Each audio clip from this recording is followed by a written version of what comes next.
레위기서 4장 함께 보셨는데 하나님을 기억하라, 하나님을 기억하라라는 제목으로 말씀 전하겠습니다. 아마도 우리가 지금까지 살아오면서 역사를 이렇게 쭉 보면 한 사람의 역할이 어느 정도까지 영향을 줄 수 있는지를 우리는 역사를 통해 또 시대를 통해 우리는 경험했고 또 알고 있습니다. 그래서 시대마다 그 시대를 이끌어가는 사람들이 있거든요. 찬송가 580장인데요. 예전 찬송가 317장 삼천리반도 금수강산이란 찬양이 있습니다. 이 삼천리반도 금수강산이란 이 찬송은 남궁옥 선생님이 작시한 곡이거든요. 1907년도에 제가 지난번에 있던 교회 이분들의 후손이 막 계속 이제 출석하고 있어서 또 직접 이야기 듣기도 하고 함께 예배 드리기도 했는데, 그래서 아마 제 마음에 더 와닿는 것 같은데요. 당시 일본이 우리나라를 집어삼키기 위해서 우리나라 사람들한테 어떻게 계속 의식을 심었냐면 이 한반도 조선 땅은 버려진 땅이다. 버려진 땅이다. 그리고 심지어 하나님도 버렸다. 이렇게 계속 세뇌를 시킨 거예요. 계속. 우리나라 조선인들 마음속에, 머릿속에, 청년들에게. 우린 버림받은 백성이야. 이 땅은 버려졌어. 그런데 이 땅을 살 수 있는 방법은 일본이 도와줘야 돼. 이렇게 계속. 그래서 1910년 한일 합방을 앞두고 국민들의 마음에 깊은 좌절감과 절망이 자리 잡고 있었거든요. 그때 이 남궁옥 선생님이 이 곡을 작사한 거죠. 삼천리반도 금수강산은 하나님이 주신 동산이다. 이 동산에 할 일이 많다. 그래서 사방이 일꾼을 부르고 있다. 삼천리반도 금수강산은 하나님이 주신 동산이다. 지금은 절망하고 포기할 때가 아니라 봄이 돌아와서 밭을 갈 때니 사방에 일꾼이 필요하다. 삼천리반도 금수강산은 하나님 주신 동산이다. 지금은 곡식이 익어 거둘 때니 사방에 일꾼이 필요하다. 우리 모두 이 주님의 부름 앞에 응답하여 일하러 가자. 하나님 주신 이 삼천리반도 금수강산에 일하러 가자. 우리가 지금 살고 있는 땅, 지금의 한반도가 버려진 땅이라고 생각했던 이 젊은이들이 이 가사에 감동을 받고 그 시대의 농촌으로 또 우리나라 조선 땅 사방으로 심지어는 만주에 가서 독립을 위해서 헌신하게 됐다는 거죠.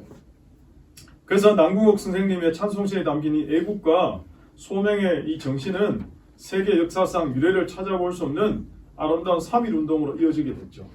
그리고 일본의 탄압에도 사그라들 줄 모르는 이 불길이 온 민족의 가슴에 번졌거든요.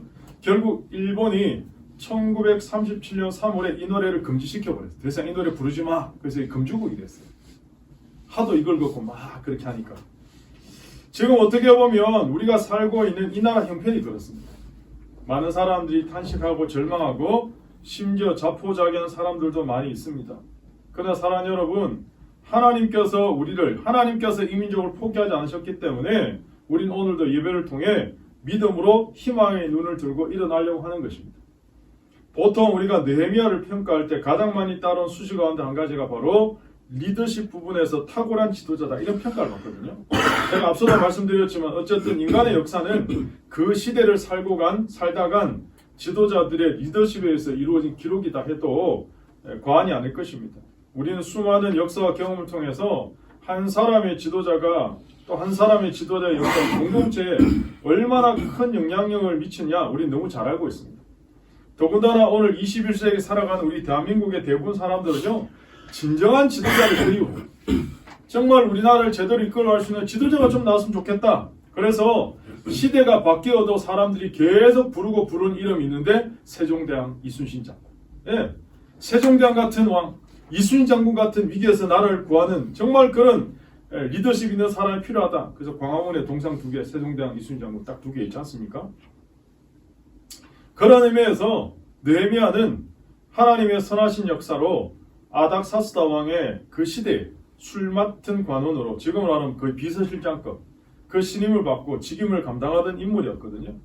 그러니까 이방 땅에서 가장 높은 자리에 올라서 한평생 잘 살 수 있었는데 느헤미야 가슴 속에는 항상 조국을 그리워하고 민족을 진정으로 사랑하는 사람이었다는 것을 우리는 느헤미야의 삶을 통해서 우리는 이미 알고 있습니다. 그래서 느헤미야에게 따라붙는 여러 수식어가 있는데요. 뛰어난 기도의 사람이다, 큰 비전의 사람이다, 탁월한 행정가다, 조직을 겸비한 참된 리더십을 소유한 사람이다 등등 다 따라붙는데, 그러나 항상 주의해야 될 건 뭐냐? 느헤미야가 위대한 게 아니고 느헤미야를 통해서 나타난 하나님의 선한 손길이라는 거죠.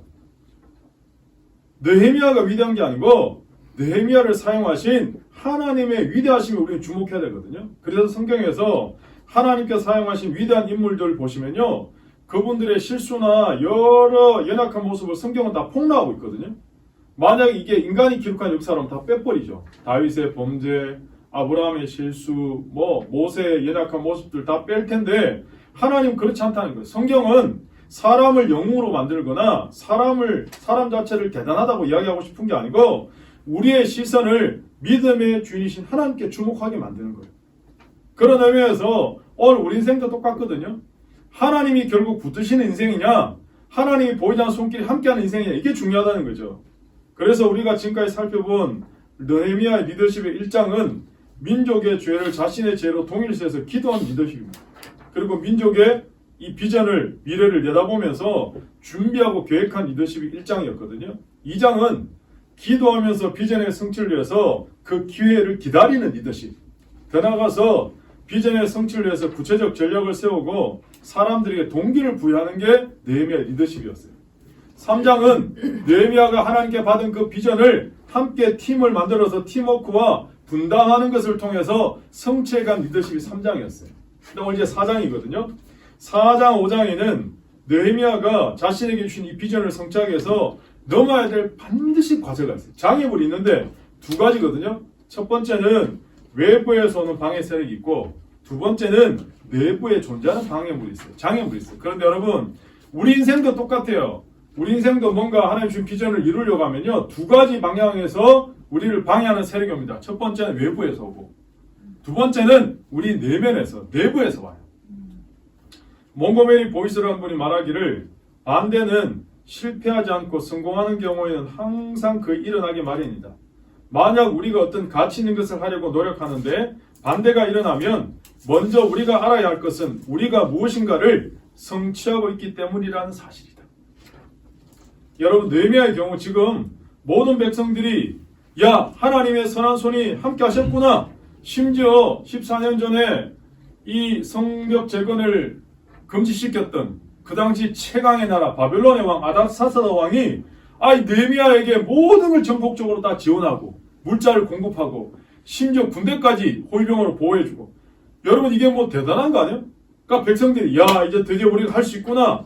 또 느헤미야가 설득하니까 깨닫고 큰 힘을 얻어서 일어나 건축하자 그러고 열정적으로 동참하게 됐단 말이에요.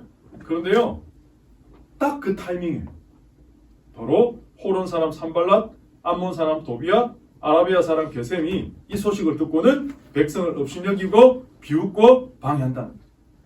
여러분, 우리가 큰 마음 먹고 내가 하나님 앞에 쓰임받을 거야, 할게야 그러면요, 사단이요 기가 막히게 찾아와요.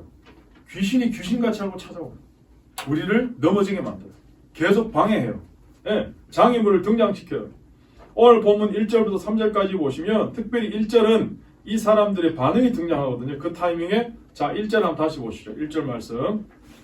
크게 분노하고 비웃은 거죠. 2절에서는요, 하나님의 일을 좌절시키고자 하는 전략이 나오거든요. 산발랏이 방해 공작으로 내세운 전략이 뭐냐? 하나님의 백성을 비웃는 거예요. 그리고 좌절시키는데 5가지 연속 질문을 그냥 팍 공격적으로 해요. 그래서 2절에 5가지 질문을 막 던지거든요. 이 미약한 유대 사람들이 하는 일이 도대체 뭐야? 스스로 경고하려고 해? 제사를 드리려고 해? 하루에 이성을 다 건축하려고 해? 아니면 다 불타버린 돌을 흙무더기에서 다시 일으키려고 해? 뭐 이런 식으로 질문을 5가지 막 던지는 거예요. 어떤 분이요, 이런 말씀 하시거든요. 사탄도 사명이 있대요. 사탄의 사명이 뭐냐? 한마디로 말하면 하나님 백성이 성도로 하여금 실패하게 만들어서 하나님 나라 확장을 방해하는 게 사탄의 사명이에요. 여러분, 요한복음 10장에 보시면 예수님 분명히 말씀하시잖아요. 도둑이 오는 것은 도둑질하고 죽이고 멸망시키려는 것뿐이고 내가 온 것은 양으로 생명을 얻고 더 풍성하게 하려고 오셨다. 여러분, 예수님 오신 목적은 우리의 인생을 더 풍성하게 만들고 생명 주려고 오신 거예요. 그런데 사단은 계속 우리를 넘어지게 하고 파괴시키고 죽이고 멸망시키는 게 사단의 목적이에요. 그래서 느헤미야서에 등장하는 산발랏이나 도비아나 게셈이 사탄에 비유되긴 하거든요. 근데 사단이 방해하기 위해서 제일 먼저 하는 일이 뭐냐? 비웃는 거예요. 비웃는 거. 성도가 하나님 일을 하고자 할 때 사단이 제일 먼저 사용하는 방법은 하나님의 백성을 비우는 겁니다. 조소하는 겁니다. 조롱하는 겁니다. 다시 말해서 하나님 일을 하려고 하면 여기저기 방해하는 세력들이 등장한다는 거죠. 오늘 저와 여러분에게 사단이 이런 식으로 넘어지게 만들거든요. 그래서 하나님의 일을 하다가 상처받거나 중단하면 안 됩니다. 주변 사람의 한두 마디 말 때문에 넘어지는 사람들이 의외로 많거든요. 물론 그래 뭘 하든지 나는 내 길을 갈 거야. 그냥 단단하게 하나님만 바라보고 가야 되는 게 성도인 건 맞는데, 근데 현실적으로는 그 말이 지닌 위력이 우리를 넘어지게 만들잖아요. 그러나 그래서 하나님 일을 한 성도의 기본 자세는 나는 적어도 말 때문에 시험당하지 않겠다 라는 결단이 필요하다는 거죠. 그래야 하나님 일을 할 수 있거든요. 우리가 보통 전쟁 영화나 운동 경기 보면 눈으로 보여지는 물리적 힘이나 능력보다 심리전 때문에 패하는 경우가 대단히 많아요. 근데 사단이 주로 사용하는 방법이 심리전이거든요. 사단은 지금도 나의 주변에서 으르렁거려요. 근데요, 그 사자가 이빨도 없어요. 발톱도 없어요. 근데 목줄이 쇠 줄로 매여 있어요. 근데 계속 으르렁거리니까 우리 마음을 흔들어 놓는 거죠. 그 심리전으로 나를 낙심하게 만들고 패배자인 것처럼 인식하게 만든다는 거예요. 그러나 우리는 사단의 소리를 듣고 사는 존재가 아닙니다. 우리는 분명히 하나님의 음성을 들어야 될 하나님의 사람들입니다. 그리고 거기에 대해서 암몬 사람 도비아가 조롱하잖아요. 어떻게 조롱합니까? 한번 3절 보세요. 3절 말씀 같이 읽습니다. 이게 과장인 거 아시죠? 여우가 올라가도 무너질 돌성격이 어디 있어요 도대체? 여우 무게가 얼마나 되길래? 그러니까 이게 무슨 말이냐? 사탄은요, 우리에게 일어난 사건, 팩트나 문제보다 그 문제를 더 뻥튀기 시킨다는 거야. 과장한다는 거야. 어떤 문제가 터지잖아요? 그럼 내가 막 죽을 것 같아. 안 죽는데 내가 막 망할 것 같아. 내가 막 어떻게 될 것 같아. 막 두렵게 만들고 염려에 빠지고 막 덜덜덜. 이게 사탄의 하는 역할이에요. 여러분, 문제는 더 커지지 않아요. 사건은 더 커지지 않거든요. 그런데 오늘 보세요. 사탄이 여우가 올라가서 성벽이 무너진다. 저들이 건축하는 성벽. 제가 이걸 보면서 다시 보면 혼자 막 웃었어요. 이런 뻥이 어딨나? 이런 과정이 어딨나? 어떻게 여우가 올라가도 무너질 돌성벽이 어디 있겠어요? 여러분, 그러면서 제가 느헤미야 할 때 계속 말씀드렸잖아요. 오늘 예루살렘 성벽이 무너진 것처럼, 성문이 불타버린 것처럼 우리가 살아간 21세기 대한민국 땅에 우리 주변에 무너진 게 너무 많아요. 그래서 우리는 다시 그 무너진 것을 복구하고 다시 세우려고 하는 거예요. 무너진 가정을 세우고 캠퍼스와 직장을 세우고 이 나라 이민족 사회를 살리려고 하는데, 그럼 누가 제일 싫어할까요? 사탄이 제일 싫어. 사탄이. 여러분, 사단이 가장 방해할 것입니다. 절대로 가만히 있지 않을 것입니다. 하나님 나라를 이 땅 가운데 실현하면서 하나님 나라를 강력하게 전파하는 두 가지 공동체가 있는데 그게 바로 가정과 교회입니다. 가정과 교회는 제가 분명히 말씀드리지만 메이드 인 코리아가 아니고 하나님 직접 설계하고 만드신 메이드 인 헤븐이에요. 메이드 인 헤븐. 사단은 오늘도 이 두 가지 공동체를 무너뜨리기 위해서 집중하고 혈안이 되어 있습니다. 시대가 바뀌어도 사단의 목표는 결코 바뀌지 않습니다. 이 두 가지 공동체를 무너뜨리면 하나님 나라 확산이 중지되기 때문에, 그러므로 정신을 똑바로 차려야 되거든요. 그래서 우리는 이 두 가지 공동체의 힘을 집중하고 건강하게 세워나가야 된다는 책임이 있고 사명이 있거든요. 그럼 여러분, 이때 우리가 어떻게 행동해야 됩니까? 사단이 계속 우리를 조롱하고 비웃고 문제를 과장시키고 막 불안과 염려를 심고 막 죽을 것만 같은 그런 공포를 막 불어넣을 때 우리는 어떻게 해야 되냐고요. 느헤미야는 어떻게 행동했을까요? 그게 4절 5절입니다. 자, 4절 5절 말씀. 여러분, 지금 느헤미야가 막 속상한 거예요. 분명히 하나님 선한 속길로 인도함 받았고 아닥사스 왕이 물자 다 지원해서 내가 지금 백성 설득해서 건축 지금 잘하고 있는데, 갑자기 도비아랑 산발라 나타나서 게셈 나타나서 막 비웃고 조롱하고 막 하니까 막 이게 화가 나죠. 화가. 근데 그 자기를 조롱하는 산발라시나 도비아한테 직접 맞짱 뜨는 게 아니고 느헤미야는 지금 어떻게 하는 거예요? 하나님께 일러 바치는 거예요. 하나님께 속상한 마음을. 속상하죠. 당연히 열받죠. 화나죠. 그런데 하나님께 일러 바치는 거예요. 하나님, 우리가 너무 창피스럽고 고통스럽습니다. 우리를 욕하는 그 욕이 그들의 머리에 그대로 돌아가게 해주세요. 그들도 우리와 똑같은 상황을 경험하게 하셔서 비참함이 무엇인지 처절하게 좀 경험하게 해주십시오. 그들이 하나님께 잘못했다고 빌 때도 절대로 용서하지 마시고 아예 아작을 작사를 내주세요. 이렇게. 이게 지금 느헤미야 4절 5절 기도예요. 여러분 최근에 우리가 매일 성경 묵상했지만 10편 109편에 다윗이 어떻게 기도합니까? 대표적인 다윗의 저주시거든요. 사단이 그들의 오른쪽에 서게 하시고, 예? 그들의 후손까지도 다 거린이 되게 해주시고, 와 이렇게 기도해도 돼? 심지어 하나님 저들의 이빨을 몽창으로 떨어주세요. 막 그렇게 기도하는 다윗이, 여러분 이게 성경책에 기록돼서 좀 약간 순화돼서 그렇지 솔직한 느헤미야의 감정을 그대로 옮겨놓으면 아마 더 험악한 말로 기록됐을 거예요. 우리 중에도 목사님 이렇게 기도해도 됩니까? 해도 됩니다. 해도 됩니다. 그런데 문제는 사람에게 할 수 없기 때문에 하나님께 쏟아놓는 거예요. 하나님은요 우리가 지금 막 힘들어요. 어려워요. 고통스러워요. 예? 죽을 것 같아요. 그런데 하나님 앞에 나가서는 하나님 감사해요. 찬양. 아니란 내가 힘들면 하나님 앞에 힘들다. 어려우면 어렵다. 예? 하나님 고통스럽습니다. 그대로 감정 그대로 솔직하게 기도하는 걸 하나님 원하세요. 예? 그래야 주님이 싸매주시고 위로하신다는 거예요.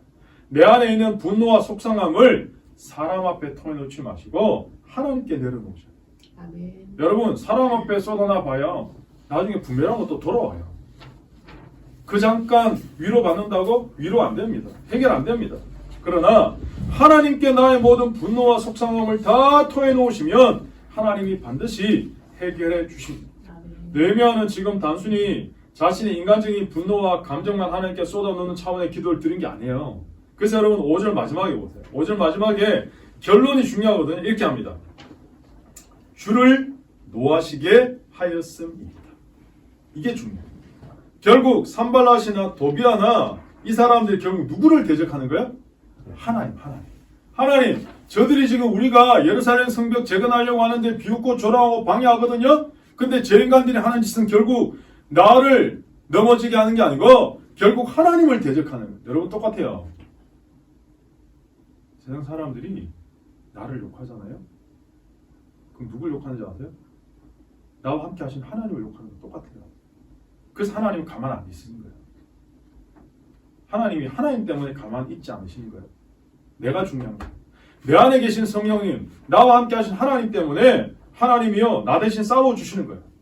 그러면서 6절의 말씀 보세요. 이에 우리가 성을 건축하여 전부가 연결되고 높이가 절반에 이르렀으니 이는 백성이 마음을 들여 일을 했다는 거예요. 온 백성이 한 마음으로도 열심히 성을 쌓았다는 거죠. 비난과 조롱에도 굴복하지 않고 하나님 앞에서 자신을 점검한 후에 백성을 격려하고 목표를 이루어가는 느헤미야 보세요. 결국 우리도 하나님 앞에서 어떻게 해야 되는지, 어떻게 살아야 되는지를 배울 수 있다는 거죠. 옳고 필요한 일이라도 사람들에게 계속 비난과 조롱당하면 그 일을 지속하는 게 쉽지 않습니다. 제일 쉬운 건요, 포기하고 그만두는 거죠. 포기하고 돌아서는 건 근데 여러분 사단의 전략입니다. 아니 두 남녀가 사귀다가 싸우고 헤어지면 그만이거든요. 우리가 교회 봉사도 마찬가지, 하나님 일도 마찬가지예요. 그만두면 제일 쉬워요. 근데 그게 하나님 기뻐하는 일일까요? 만약 내가 하나님의 위대한 일에 동참하고 간증을 얻을 수만 있다면 이런 은혜와 감격을 평생 이 경험을 할 수도 없을 겁니다. 그래서 여러분 포기하시면 안 됩니다. 무슨 일이 있더라도 끝까지 완주하셔야 되는데요. 하나님이 원하시는 일, 특별히 공동체에 꼭 필요한 일일수록 사단은 온갖 방법으로 우리의 의욕을 꺾어놓습니다. 용기를 사라지게 만듭니다. 비판이나 적대감이나 무력감은 사단의 최대 전략입니다. 우리가 사상 다 읽지 않았는데 10절에 보시면요. 이제는 내부에서 이상한 소리가 막 들려요.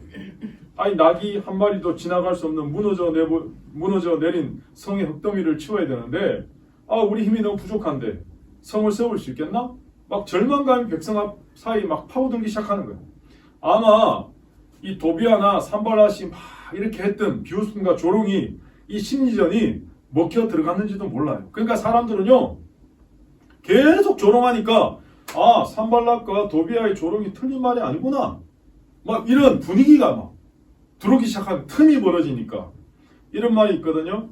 선한 길을 갈 때 사람들이 내 앞길에 돌멩이를 치워줄 것으로 기대하지 말라. 사람들은 더 큰 돌멩이를 던질 것이다. 재밌는 말 아닙니까? 선한 길을 갈 때 사람들이 내 앞길에 돌멩이를 치워줄 것으로 기대하지 말라. 사람들은 더 큰 돌멩이를 던질 것이다. 이게 누가 한 말이냐? 슈바이처 박사가 아프리카 갈 때 남긴 말이거든요. 여러분 산발랏과 도비아가 지역 근처에 사는 이스라엘 사람들을 막 붙들고 이야기하는 거예요. 산발랏과 도베가 사는 이 지역 근처에 있는 이스라엘 사람들이요, 산발랏이 계속 요즘 뭐 예를 들면 북한에서 막 대남 방송하듯이, 예? 선전선동하듯이 막 그렇게, 그럼 여러분 계속 들으니까 그 가까이 사는 이스라엘 사람들이요, 자기가 일하러 나가는 자기 식구나 남편한테 아니 당신 꼭 그 일 해야 되겠냐고, 우리도 살아야 되는데 잘못하면 우리 목숨도 위험한데 그만하는 게 좋지 않을까요? 우리가 그 일을 한다고 무슨 별 이득이 있습니까? 계속. 그런데 이럴 때 느헤미야 리더십이 더욱 빛이 나거든요. 오히려 백성들에게 힘과 용기를 불어넣습니다. 그게 마지막 14절입니다. 자, 14절 마지막 읽어보겠습니다. 여기서 동사 세 가지 여러분 주목하셔야 돼요. 첫 번째는 두려워하지 말고, 두려워하지 말고.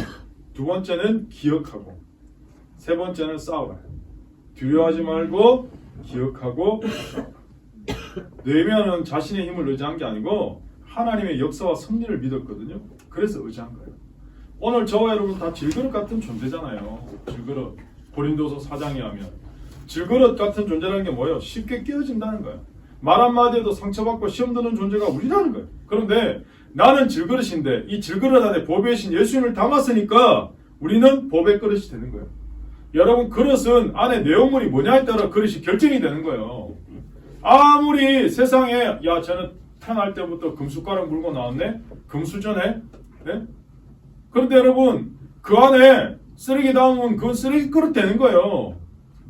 아무리 보석같이 찬란하게 보여도 그 안에 똥 담으면 똥그릇 되는 거예요. 그런데 우리는 비록 질그릇 같은 존재지만 내 안에 예수 그리스도를 모셨기 때문에 법의 그릇이 되는 거예요. 예수 그리스도 법의 시니까. 그런데 법의 신 예수 그리스도를 모시고 사는 사람은 사도 바울이 뭐라 그럽니까? 사바로 우겨삼을 당해도 쌓이지 않는다. 답답한 일을 당해도 낙심하지 않는다. 우리가 살다 보면 답답한 일이 한두 가지입니까? 답답하다는 건 뭐예요? 내 마음대로 일이 안 된다는 거예요. 안 풀린다. 그게 답답한 거죠. 내 마음대로 일이 쫙쫙 풀리면 답답할 일이 뭐가 있겠어요. 그런데 그럼에도 불구하고 법의 신 예수님이 내 안에 있기 때문에 답답한 일을 당해도 낙심하지 않는다. 핍박을 받아도 버림받지 않는데요. 거꾸로 떠림을 당해도 망하지 않는데. 왜냐하면 오직 능력은 하나님으로부터 오기 때문에. 오늘 사랑하는 여러분, 그래서 우리는 기도할 때마다 예배드릴 때마다 두 가지 음성을 항상 들으셔야 돼요. 내가 너를 사랑한다. 내가 너와 함께하리라. 2024년 오늘 마지막 주일 아닙니까? 올 한 해도 여기까지 우리 삶을 인도해 오신 진짜 에베네셀 하나님을 찬양합니다. 여러분, 제가 개척 2년차 목사거든요. 사랑하는 여러분, 제가 얼마나 연약한 존재인지를 개척하면서 새삼 실감하고 느끼고 있거든요. 지금도 매일 느끼고 있고.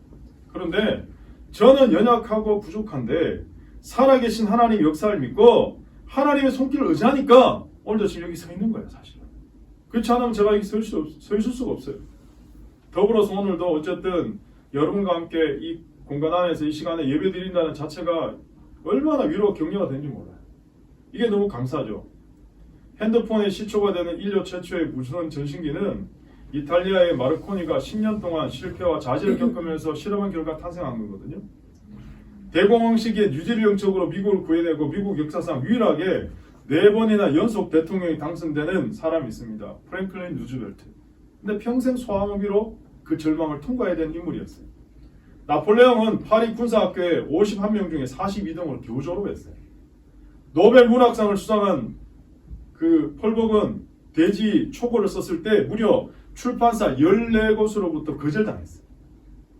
켄터키 프라이드 치킨 아시죠? 그 설립했던 커널 샌더스는 65살에 사업이 쫄딱 망해버렸어요.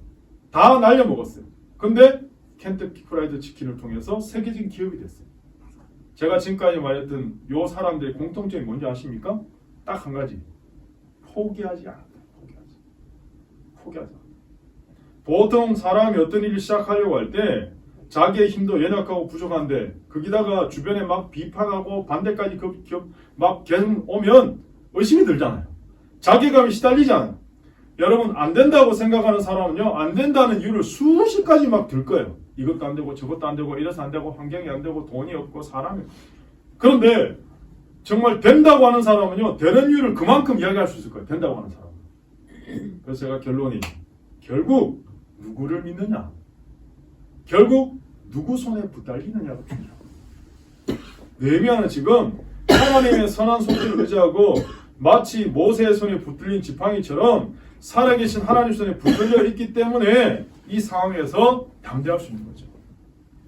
우리도 마찬가지입니다. 오늘 우리가 붙들 것은 오직 예수 그리스도의 이름밖에 없습니다. 아멘. 오직 예수 그리스도의 십자가 능력밖에 없습니다, 여러분. 오늘 여러분, 내가 잘나서 세상에 성공하는 게 아니에요. 내가 지식을 많이 쌓고 스펙을 많이 쌓는다고 세상에서 성공하는 게 아니에요. 누구 손에 붙들려 있냐? 살아계신 하나님이 정말 선한 손길로 나를 인도하고 계시냐? 지금도 나를 붙드시냐? 이게 중요한 거예요, 사실은. 그러면 우리가 날마다 포도나무 뒤 주님께 잘 붙어 있는 게 중요하거든요. 붙어 있어야 돼, 붙어 있어야 돼. 떨어지면 죽는 거예요. 그죠? 떨어지면 죽어요. 포도나무 주님께 잘 붙어 있어요. 저는 이 시간 여러분 향해 선포하고 축복합니다.